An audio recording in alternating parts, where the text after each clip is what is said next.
Aunty මාළු බනිස් කීයද? මාළු බනිස් ඉවරයිනේ පුතා. වඩේ තියනවද වඩේ?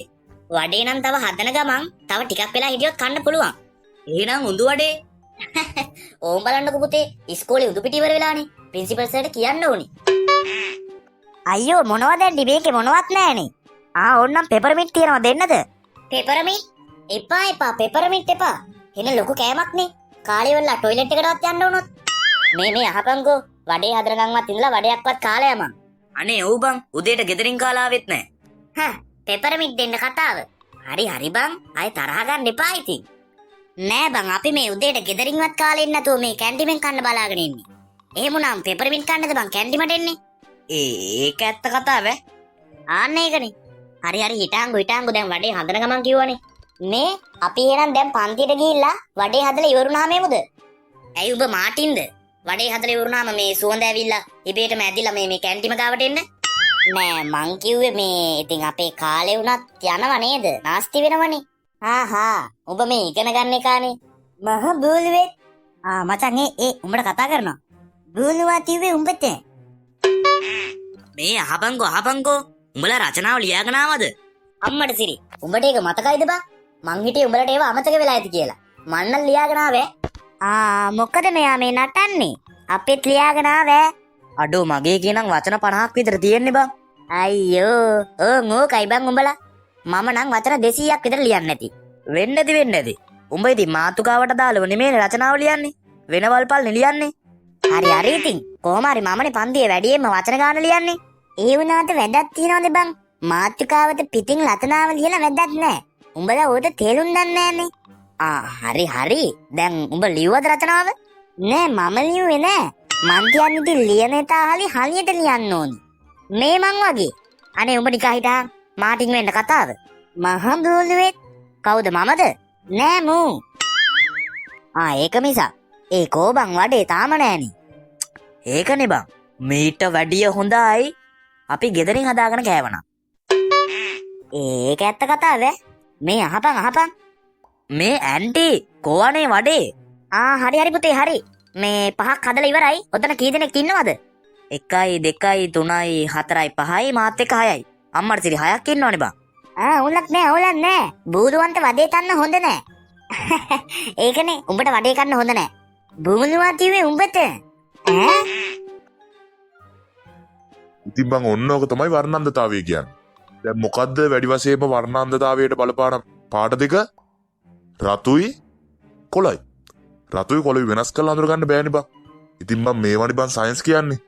ඉතින් උඹලා ඔළුවට දාගෙන ඉන්නේ සයන්ස් කියන විෂය හරි අමාරුයි කියලා. ඉතින් මේවා තමයි බං සයන්ස් කියන්නේ. අපිත් ඕවම ලොකුවට පාඩම් කරේ නෑ.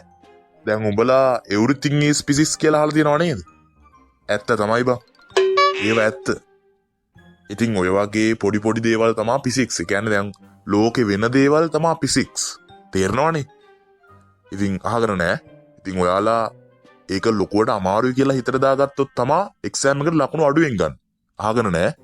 දැන් මට පේනවා ඉතින් අර පිටිපස්සේ කෙල්ලෝ ටික මොනවත් අහගෙන නෑ. ඔහොම ඉතින් අහගෙන නැතුව ඉඳලා තමයි ඒ චුට්ටි දේවල් උඹලට තේරෙන්නේ නැත්තේ හරියට. උඹලා තමයි ඉතින් ඔය ලොකු වෙලා පාරක් අයිනේ දෙහි ගෙඩියක් එහෙම මිරිකගෙන ඉන්නේ ඉතින්. උඹලා අහගෙන නෑනේ. අම්මට සිරි දැන් සයන්ස්ද බං? සයන්ස් ඉන්නේ. මේ 4 වෙනි එකද? එහෙනම් සයන්ස් තමා. මේ සයන්ස් නම් අවුලක් නෑ බං. ඊළඟට සිංහල රචනා ටික තමයි ඈ. ඇයි ඉතින් උඹ ලිව්වේ නැද්ද? ලිව්වා බං. වාක්‍ය 5ක් 10ක්ද ලිව්වා. එහෙනම් අවුලක් නෑනේ. ඒ වුණාට එහෙම බෑනේ බං. වාක්‍ය 5ක් 6ක් මං වෙන්නදී අඩුවෙන්ම ලියලා තියෙන්නේ බං. අයියෝ බං ඕක මොකද්ද? මාත් වාක්‍ය 10ක් විතර ලිව්වේ. ඉතින් අද මං ලිව්වෙත් නෑ නැත්නම්. උඹට නම් එච්චර අවුලක් නෑනේ බං. සිංහල ටීචර් උඹට එච්චර බයින්නෙත් නෑ. අයියෝ හරි බං. දැන් කොහොමත් මේ පීරියඩ් එකේ අපිට පන්ති ඇතුළට යන්න බෑනේ. අපි දැන් භාගයම කැන්ටින් එකේනේ හිටියේ. ඊළඟ පීරියඩ් එකේ සිංහල අපි බෙල් එක ගැව්වම ඊළඟ එකේම යමන්. ඔව්. එහෙනම් කොරිඩෝරෙටවත් ගිහිල්ලා ඉඳලා බෙල් එක දැවුවාම එමු. එතන මාරු යම. ඒ සිංහල ටීචර් මට බනීද බං? අනේ පිස්සු දෙයක්ෝ. දැන් ඔය උපාලියා උඩ පැන හිටියට ඕක අදාළ මාතෘකාවට නෙමෙයිනේ ලියන්නේ. ඌ හින්දා උඹ බේරෙනවා. ඌට තමයි හොඳටම බයින්නේ. ඕම් බලහන්කෝ මං හුණා කිව්වා වගේ කියන්නේ. ඒ වුණාට අනේ මන්ද බං.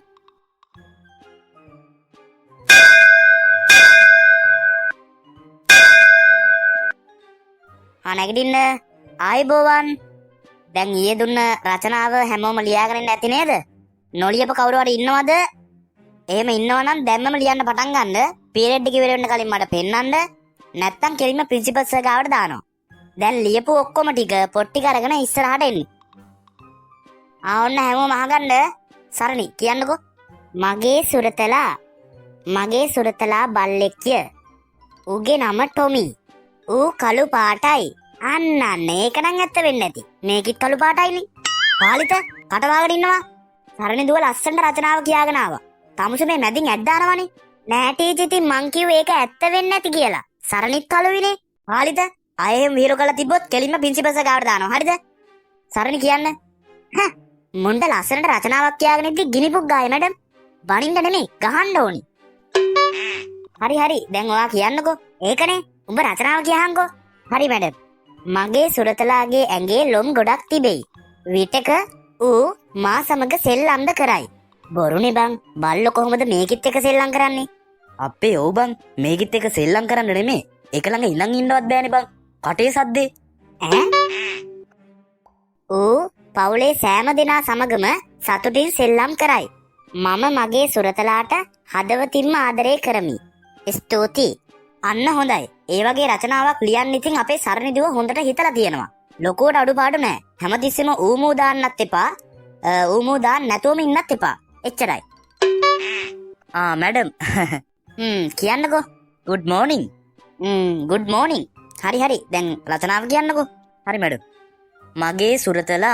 මගේ සුරතලා පූසාවෙයි. අඩෝ නියමයි ඈ. ගිනිගින්දර.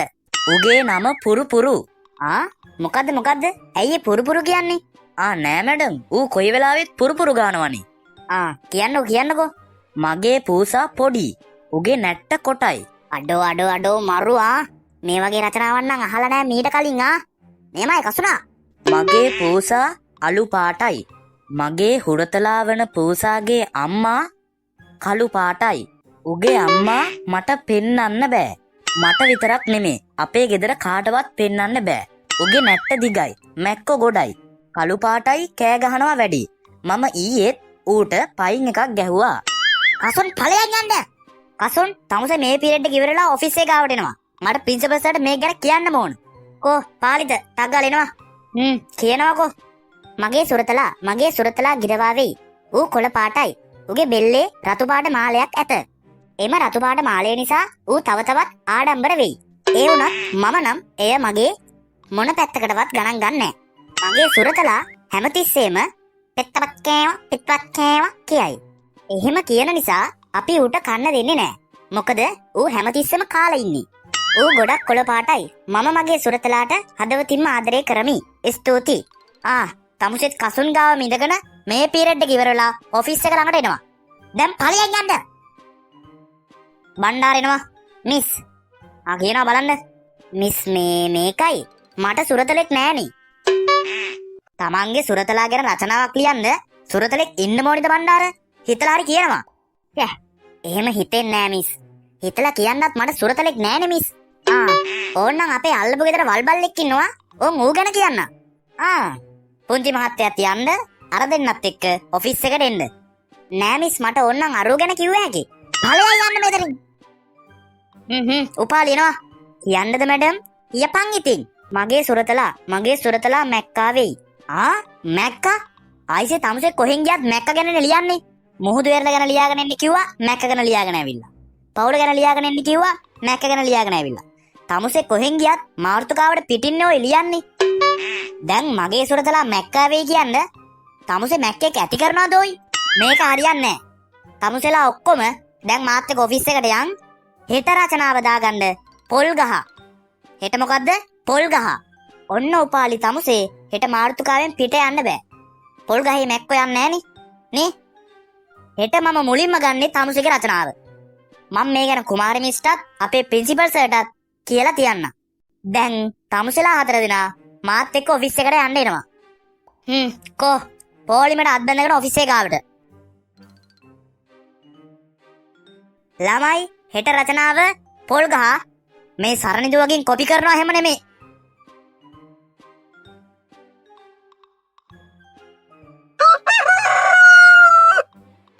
මුටින්ම සර් මම සර්ටයි කුමාරි මිස්ටයි එන්න කිව්වේ දැන් ඔය ඔතන ඉන්න ළමයා රචනාවක් දුන්නාම මාර්තුකාවෙන් පිට ගිහිල්ලා වෙනම අර නිකන් එයාගේ මතේක නිකන් මැක්ක ගැන ලියනවා රචනාව. එහෙමද? හරි අපි බලමුකෝ. හරි ඔන්න උපාලි අද ප්‍රින්සිපල් සර්ුත් ඉන්නවා කුමාරි මිසුත් ඉන්නවා මාත් ඉන්නවා. දැන් තමුසේ අද මාර්තුකාවට පිටින් යන්නේ නැතුව හොඳ රචනාවක් කියන්න ඕන ලියාගෙන ආපු. හරි ටීචර්. හා කියන්න බලන්න පුතා. ප්‍රින්සිපල් සර්ගෙන්ද කුමාරි මිස්ගෙන්ද අපේ සිංහල ටීචර්ගෙන්ද අවසරයි. මා මෙතෙන්ට පැමිණියේ පොල් ගහ ගැන රචනාවක් කීමටයි. පොල් ගහ යනු ශ්‍රී ලංකාවේ බහුලව වර්ධනය වන ගස් වර්ගයකි. ශ්‍රී ලංකාවේ පොල් වතු පිටින්ද ඇත. එයින් අපට වැටහෙන්නේ පොල් ගහ යන ඒ මහා වෘක්ෂය ශ්‍රී ලංකාවට අත්‍යවශ්‍යම බවයි. ෂා හොඳයිනේ. බලන්න සිංහල ටීචර් මේ ළමයා හොඳ රචනාව කියනවානේ. ඒකනේ සර්. අද මටත් හිතා ගන්න බෑ. පොල් ගහේ සෑම කොටසක්ම මිනිසුන්ට අත්‍යවශ්‍ය වන බව නොඅනුමානයි. විශේෂයෙන්ම පොල් ගහේ පොල් මිනිසුන්ට එදිනදා ජීවිතයට උපකාරී වෙයි. ෂා ඇත්තටම හොඳයි පුතා. ඔයා කියාගෙන යන්නකෝ. මේ සිංහල ටීචර් අපිට බොරු කරනවද මන්දා? Thank you sir. පොල් ගහේ හරක්ද බඳිති. හරකාගේ ඇඟේ මැක්කො සිටිති. මැක්කා කළු පාටයි. ඌට කකුල් 4ක් තිබේ. මැක්කා යනු ඉතා කුඩා සත්වයකි. සමහර මැක්කන් හරක්ගේ පමණක් නොව බල්ලන්ගේ පූසන්ගේද පවා ඇඟේ සිටිති. ආ මම කිව්වා නේද සර්?